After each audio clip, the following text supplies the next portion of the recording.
la salvación en ese momento. Bueno, ellos van a tener que pasar la gran tribulación. Son 3 años y medio de paz, 3 años y medio de guerra. Los primeros 3 años y medio, el anticristo va a gobernar, según el Tesalonicenses 2, 3 y 4, es un poco lo que estamos viendo hoy en día, que esto está como que el mundo se está unificando. Esto le está ocurriendo a todo el mundo, la primera vez en la historia que le ocurre a todo el mundo completo, esta pandemia que está ocurriendo. Bueno, de alguna forma se va orientando hacia un gobierno mundial. Estos 3 años y medio de paz y 3 años y medio de guerra significa que la primera parte de estos 7 años que va a gobernar el anticristo va a traer soluciones. Él va a gobernar de una forma pacífica. En Apocalipsis está orientado hacia alguien que con un caballo que viene con un arco sin flecha.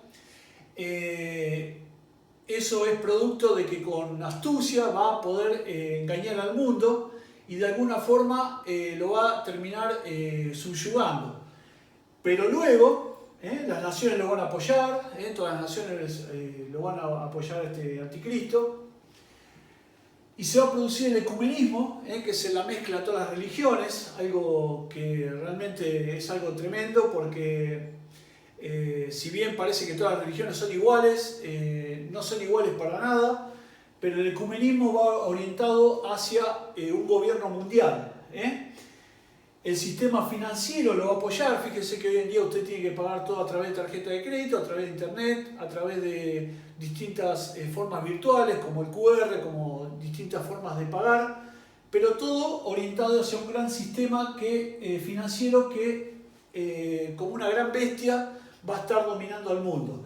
Y por último, el falso profeta, que posiblemente salga del mismo pueblo de Israel, porque es alguien que conoce bien o muy a fondo todo lo referente a Israel y a todas las cosas espirituales. Así que posiblemente, no digo que sea así, pero posiblemente este falso profeta salga del mismo Israel. Quizás salga de otro lado, eso bueno, todavía no se va a saber. Pero luego de eso vienen 3 años y medio de guerra, porque el anticristo, ya lo vamos a ver un poquito más adelante, va a querer ser igual a Dios, va a querer ser rey de los judíos y los judíos se van a oponer. Así que ahí se va a desatar una gran guerra y ahora vamos a ver qué sigue ocurriendo. Dice, nadie os engañe en ninguna manera, porque no vendrá sin que antes venga la apostasía y se manifieste el hombre de pecado, el hijo de perdición, el cual se opone y se levanta contra todo lo que se llama Dios, ahí está, o es objeto de culto, tanto que se sienta en el templo de Dios como Dios, haciéndose pasar por Dios. Qué terrible esto. Según de Tesalonicenses 2, 3 y 4. La apostasía es cuando se vuelve atrás, cuando la persona pierde la fe y vuelve a los rudimentos del mundo. Y por supuesto el hombre de pecado, este anticristo, se rebela contra todo lo que se llama Dios y objeto de culto a Dios, y se va a querer sentar en el templo de Dios. Por supuesto, cuando los judíos vean esto, es el nuevo templo que se va a edificar durante los 7 años. Algunos le llaman el cuarto templo, otros le dicen el nuevo templo. Los judíos se van a rebelar y no van a permitir que el anticristo se siente. Imagínense que se va a dar una guerra terrible por este tema. Sobre Israel, vamos a decir que primeramente Israel tuvo el tabernáculo. ¿Qué era el tabernáculo? El tabernáculo era una tienda movible, vendría a ser un templo movible, por decirlo de alguna forma, para que ustedes se den cuenta. Y este era trasladado en el desierto, durante los 40 años del desierto, y los sacerdotes, cada uno especializado en cada parte del tabernáculo, tenían que transportarlo a través del desierto. ¿Se acuerdan? Ese tabernáculo estaba compuesto por distintas pieles, partes, columnas y cosas que había que ir llevando de un lado a otro. Ese, de alguna forma, algunos le dicen que era el primer templo. Pero el primer templo real construido fue hecho por Salomón en el 925 a.C. y este duró hasta el 587 a.C. A David no le permitió construir este templo porque, según Dios, tenía sangre en sus manos, Pero Salomón, que era lleno de sabiduría, con los materiales que juntó su padre David, él pudo fabricar este templo que era hermosísimo, era de oro, plata refinada, piedras, una cosa majestuosa. Hasta que Nabucodonosor II, en el 587 a.C., algunos dicen 586 a.C., fue completamente destruido. A partir de ahí, los judíos estuvieron en la famosa diáspora. La diáspora ha sido una dispersión y se lo llevaron 70 años a Babilonia. Luego de esos 70 años, ellos volvieron a través del decreto de Ciro, vuelven a Israel, a Jerusalén.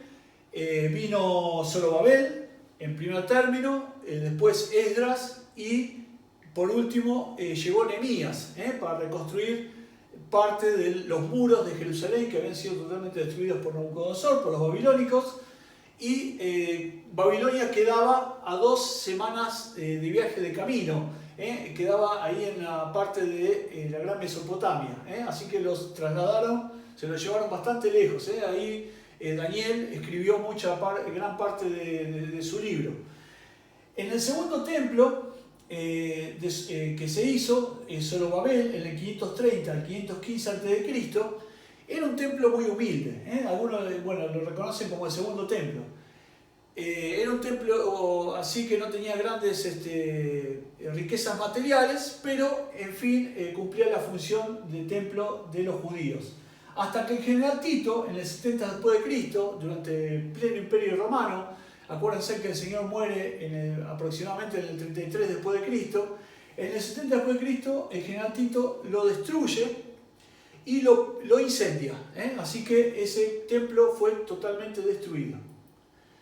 Y por último, Israel restablecerá un tercer templo, algunos dicen que es el cuarto templo, lo llamamos como, puede ser nuevo templo también. Este templo todavía no fue edificado, se va a construir durante los 7 años de tribulación.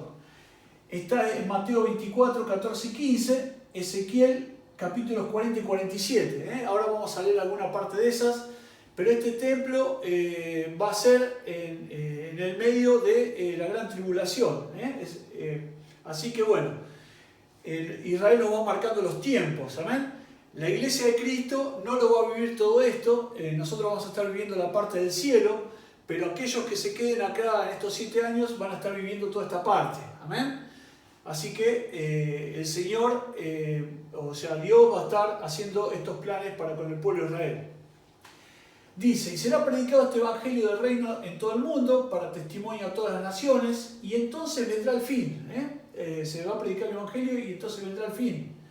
Por tanto, cuando veáis en el lugar santo la abominación desoladora de que habló el profeta Daniel, ahí está, el que le entienda, en Mateo 24, 14 a 15, la abominación desoladora se está refiriendo a cuando el anticristo quiera ocupar ese tercer templo, o el nuevo templo.